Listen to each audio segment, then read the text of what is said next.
12 number प्रश्न पर ध्यान दीजिए। 12 नंबर में क्या कहता है कि प्रीमियम पर अंशों का निर्गमन। प्रीमियम का मतलब क्या होता है कि जैसे 10 रुपया का शेयर है, अगर 10 रुपया में ही बेच दिए तो इसको कहते हैं सममूल्य पर अंश का निर्गमन। 10 रुपया का शेयर यदि हम 11 में, 12 में, 13 में, मतलब अंकित मूल्य से ज्यादा मूल्य पर यदि हम बेचे तो प्रीमियम पर निर्गमन कहा जाता है। अब 10 रुपया का शेयर है, हम 12 रुपया में बेचे तो 2 रुपया हमारा प्रीमियम कहलाएगा। ठीक है, और प्रीमियम जो है ये पूंजीगत लाभ है।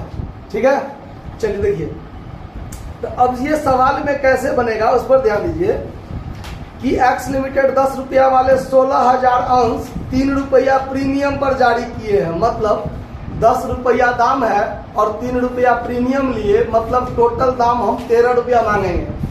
टोटल कितना मांगेंगे? 13 रुपया मांगेंगे। ठीक है, 4 रुपया आवेदन पर मांगे हैं, 4 रुपया आवंटन पर मांगे हैं प्रीमियम सहित। बात पर ध्यान दीजिए, 4 रुपया में 3 रुपया मेरा प्रीमियम का है तो हमारा पूंजी वाला कितना हुआ? 1 ही रुपया ना है।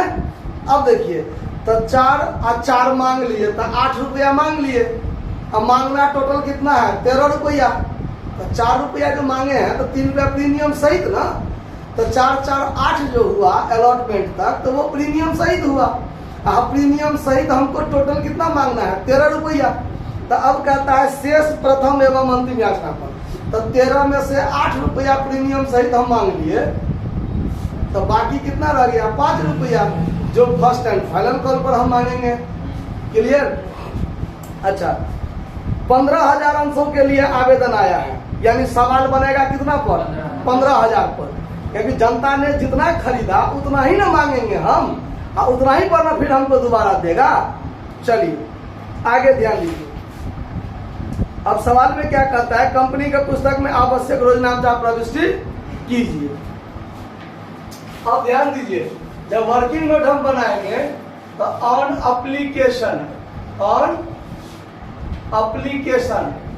15,000 शेयर गुने 4 रुपया मांगे हैं तो 60 रुपया में नहीं कोनो दिक्कत है।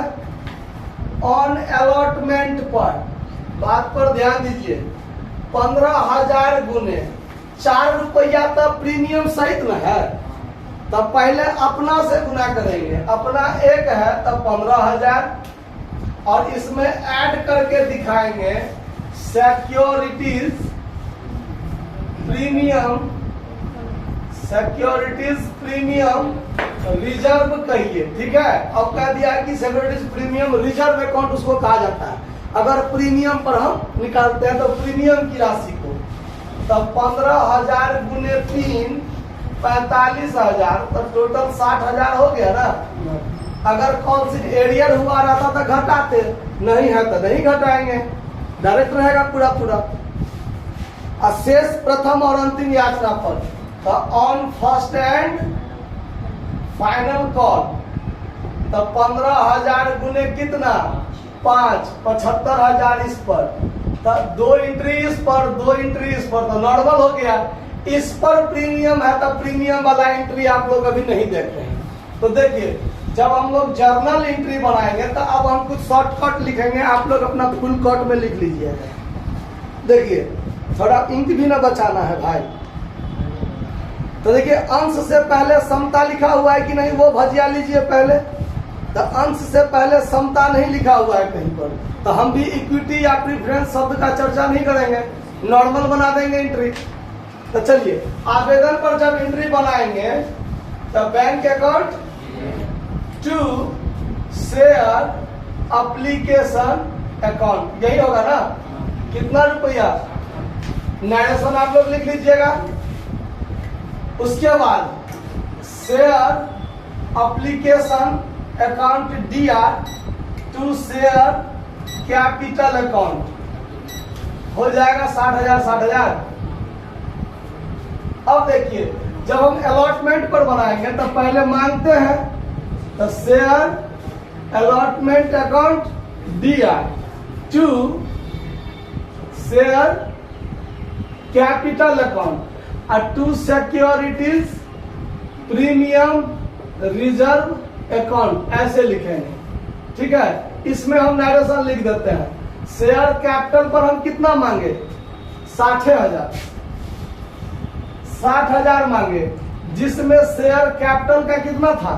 15,000 और 45,000 किस चीज का था? प्रीमियम का। इसमें नरेशन लिखेंगे being share allotment money due on 15,000 share at the rate of RS 4 each with included securities premium at the rate of RS 3 each। मतलब 4 रुपया के दर से तो मांगे हैं, जिसमें हमारा 3 रुपया सिक्योरिटीज प्रीमियम इंक्लूड है। क्लियर हो गया था? समझ में आ रहा ना? अब बैंक अकाउंट के माध्यम से रुपया आ जाएगा। Bank account DR2 share allotment account, कितना रुपया? 60,000 60,000।